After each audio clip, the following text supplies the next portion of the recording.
Olá, muito bem-vindos a mais videoaula do Projeto 365 Expert Adobe. Eu sou o tutor Bruno Baltarejo e nessa aula eu quero mostrar como fazer traqueamento com objetos mais complexos. A gente já viu em outras aulas como fazer composição com uma parede simples, lisa, como fazer quando outras pessoas passam na frente de um elemento que a gente quer tirar usando Mocha para fazer rotoscopia, usando Rotobrush. A gente viu várias técnicas também como fazer um freeze frame e recortar usando rotoscopia, várias coisas legais. Nessa daqui eu quero mostrar algo um pouquinho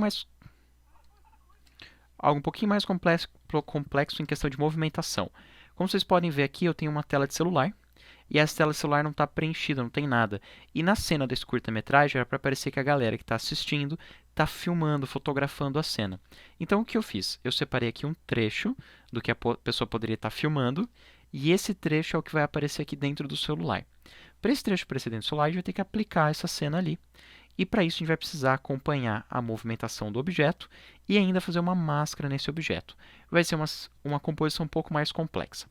Nessa aula primeira eu vou mostrar como faz isso direto na mão e na próxima aula provavelmente já mostro como é que faz também usando o Mocha. Então vamos começar primeiro nessa aula. Eu vou fazer isso se der tempo de eu gravar daí ainda hoje a do Mocha, tá? Mas primeira opção, eu tenho essa daqui, essa cena, vou deixar ela menorzinha e vou colocar ela ali onde mais ou menos está o celular. Então eu escolhi aqui um frame para fazer isso e eu vou posicionar aqui assim mais ou menos. Vou dar uma rotacionada, poderia dar uma angulada também se eu quisesse mudar o ângulo usando um corner pin, mas é mais ou menos isso daqui.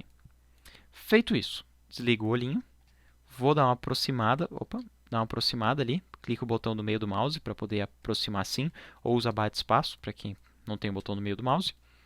Vou selecionar a caneta e com essa camada selecionada, mesmo que o olho esteja desligado, eu vou desenhar uma máscara aqui assim, ó.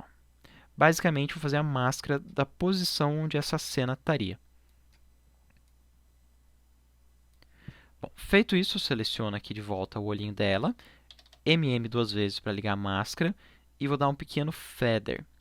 E na verdade, vou dar aqui um Ctrl Z, eu quero o feather para dentro, então eu vou usar aqui o Mask Feather peninha, que daí eu posso fazer aqui só para dentro. Ok, e a gente consegue ver que não está nada realista, mas se a gente mudar o Blend Mode para Soft Light, a gente tem aqui algo dentro da tela. É um truque muito bom quando você quer dar uma sensação de reflexo ou alguma coisa sendo aplicada numa tela. Dá um efeito muito bom, a gente consegue ver ali. Talvez tenha ficado um pouco escuro, então vou tentar aqui em Screen e baixar um pouco a transparência. Posso tentar também ver de Screen um ADD ou alguma coisa assim. Basicamente o que está fazendo é parecer que essa luz está saindo dali. Se você quiser também fazer tipo um brilho saindo para fora deles, pode usar algo tipo um glow. Então eu vou escrever aqui glow. A gente viu glow numa aula, algumas aulas anteriores a essa. Então eu vou jogar aqui o glow e vou colocar aqui que eu quero um radius maior.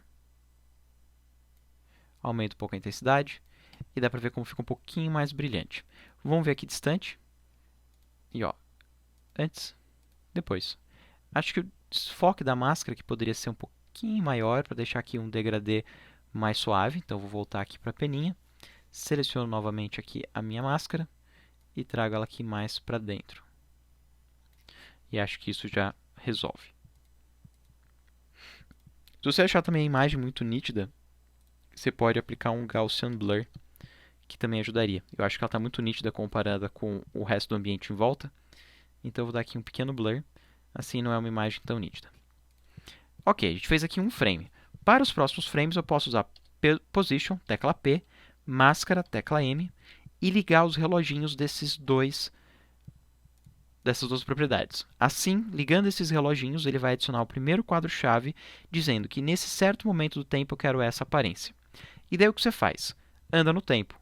Ctrl, Shift, e daí você anda para o lado. Por exemplo, andei aqui 10 frames, andei demais, Ctrl para o lado, Ctrl para o lado, e ó, andei um tempo, movo o objeto para onde o outro está, e aí adapto a máscara.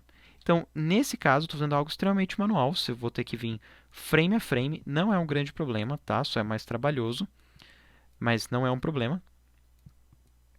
Ó, vou vir aqui frame a frame e vou ajustando. Então, eu dei aqui ó, um Ctrl Shift para andar. Como eu pulei alguns frames, eu vou ter que ir ajustando daí nos frames intermediários. Ó, Ctrl para a esquerda. Eu vou pular agora para cá, movo aqui a cena um pouquinho, mais uma movimentada para jogar ali para fora, e aqui ele já daria fora inteiro do cenário. Deixa eu mover, em vez de mover a máscara, mover o objeto. Aqui ficou um pouquinho difícil de eu movimentar o objeto, vou mover com as setinhas mesmo. E ó, Ctrl, aqui ele está acompanhando bem. Agora para o outro lado, então eu passei aqui 2 frames para cá, vou movimentar assim mais aqui, dou uma ajustadinha na máscara, e esse é mais ou menos o processo. Você vai manualmente ajustando conforme você vai andando. Eu vou deixar aqui o vídeo um pouco acelerado e a gente se encontra assim que eu terminar.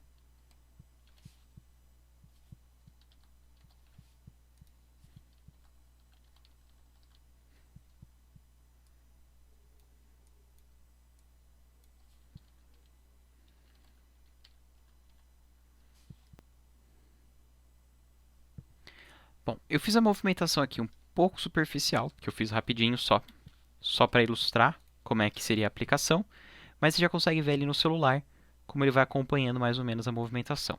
Como eu fiz aqui inteiro na mão, de olho, só tipo movimentando, e não cheguei a fazer frame a frame, não sei se vocês perceberam, mas eu fui pulando de 2 em 2, só para ganhar tempo, para que o tutorial não fique muito extenso. Então ele ficou um pouquinho fora. Num filme rápido, não é a ação principal, esse celular não é perceptível, mas poderia fazer com um pouco mais de carinho.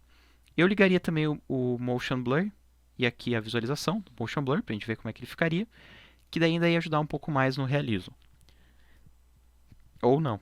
Eu acho que ajudaria um pouco mais, porque a cena como um todo está mais focada, mas talvez só um desfoque já resolvesse. Não vai funcionar o Motion Blur se eu tipo, bagunçar muito a máscara, porque daí ele faz uns Motion Blurs por vértice da máscara, e não necessariamente pela movimentação do Position, como a máscara também está acionada. Uma coisa que eu poderia fazer é tirar a máscara desse Motion Blur. Você vem aqui em Layer, Mask, Motion Blur e Off. Mesmo que você deixe com a Motion Blur ligado na camada, ele faz o Motion Blur de movimentação, mas não o Motion Blur da máscara, caso seus keyframes estejam muito bagunçados, o que é fazer o Motion Blur da máscara ficar um pouco estranho.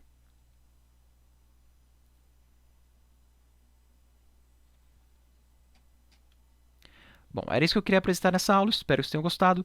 A gente se encontra na próxima aula para ver outras técnicas mais avançadas. Se vocês quiserem acompanhar o curso completo de pós-produção no After Effects, acessem o canal da TreinoWeb, onde eu tenho diversos cursos muito legais para a parte de audiovisual e de pós-produção fotográfica.